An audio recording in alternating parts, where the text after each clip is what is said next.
done so many stories on the obesity problem in America.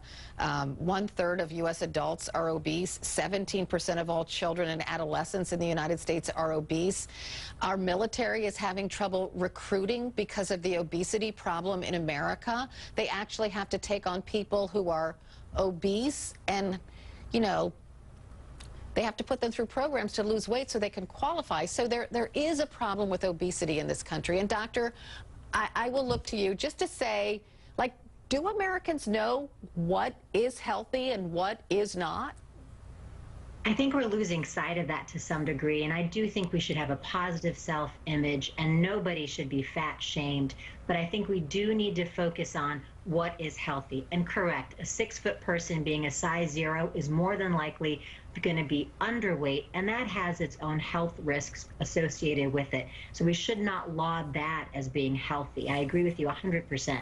But and the pandemic problem with anorexia in the country. We have a pandemic problem with women and girls being Well, I think underweight. there's a bigger problem with being, you know, what's associated with being overweight and obese. And I'm so glad that not everybody that's overweight and obese has high blood pressure or will, be afflicted with diabetes. But the risk is tremendously higher. So we do have to focus on our younger women especially and try to teach them what is healthy. But to answer your question, Carol, I think we have lost sight of what's healthy in America, because when I ask patients that are overweight, what should you weigh, they universally tell me a weight that's about 30 to 40 pounds higher than what would be considered healthy. So to some degree, we have lost sight of that. We do need to pull back and focus on what's healthy, and that is not a size 0 at 6 feet tall, but there has to be some medium place where we can all say, this is what's healthy.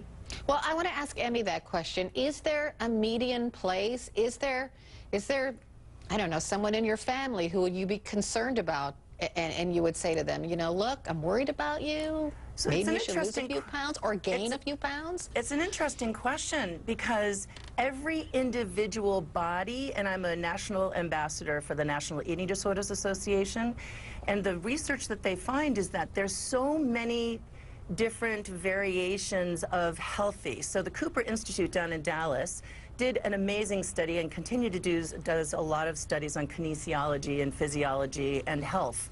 And when they measure the person who is much smaller and societally acceptable as healthy, and what we see reflected in magazines as healthy, is actually not as healthy as a person who is more rounded, who is a triathlete, who actually can run up those stairs, when somebody who does not do any activity and sits on the couch, but is seen in society as that healthy ideal. They expose that information, continue to delve into that information. So we, as a society, we can't look at an individual and say they're unhealthy, unless you understand what they're eating, what they're not eating, if they're exercising, and it's really an inside job.